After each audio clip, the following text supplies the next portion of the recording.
Nangangailangan ng paningin.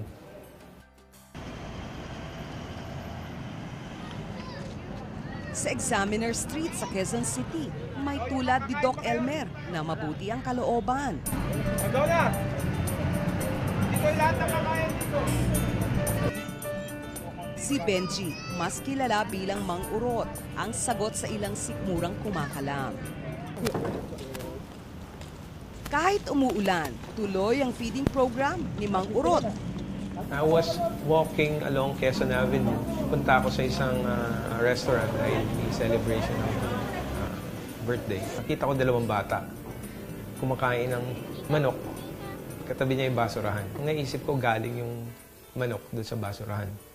So naisip ko, maaawa lang ako, that's the end of it. Naawa lang ako. So I decided na to do something kahit anong maliit na bagay.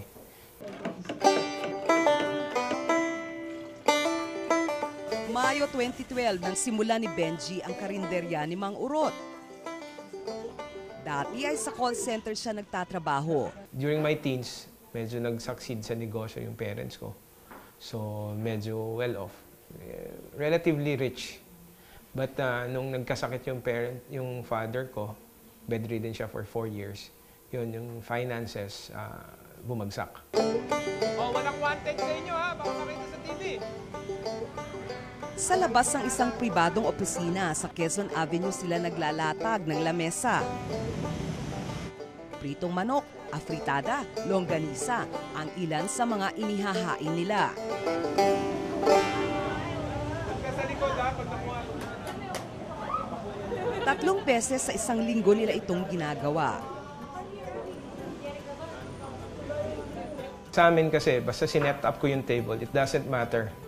May reliyon ka, may Diyos ka, o kahit saan ka naniniwala, mayaman ka, mahirap ka, gutom, basta gutom ka.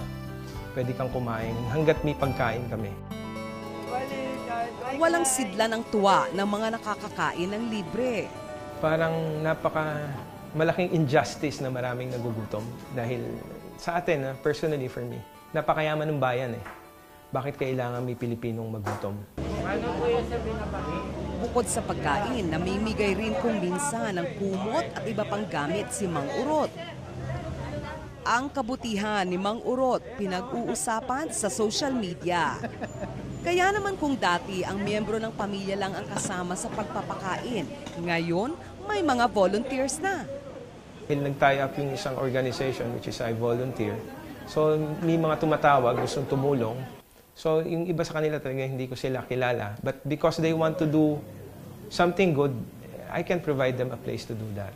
Ngayon nabubuhayan ako ng loob na marami pa palang tao na mabubuti yung kalooban.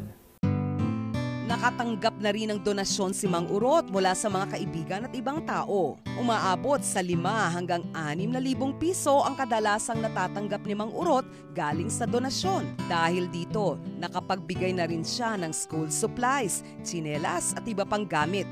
Ako kasi I do believe you don't have to be rich to help the poor. Sa akin, you just have to have the heart. In any small way you can, or we can help another human being. There is always someone who is poorer than us.